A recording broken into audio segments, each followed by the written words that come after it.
Most tablet holders use ball joints. The joint is easy to wear out, or the plastic nut may crack easily. The ball joint also provides side-to-side movement of the tablet, which I want to avoid. The more expensive one uses a lockable hinge design. An example is this $100 one. This is a very good design and very stable, but it's a bit expensive. In this video, I make a similar one by modifying a tablet holder from Amazon. It's around $13.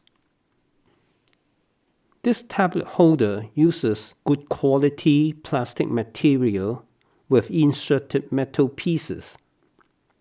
I have a sheet of plywood, an aluminum plate, and a sheet of plastic. I make this sheet of plastic by flattening a 1-inch PVC pipe.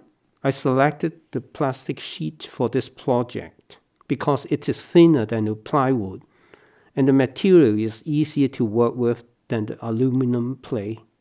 It is strong enough to be the base of the tablet holder.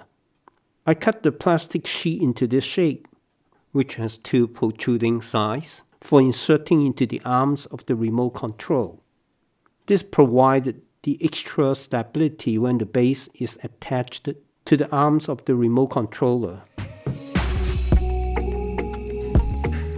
I used tapes to make the mating edge thicker and the whole unit made perfectly to the remote controller.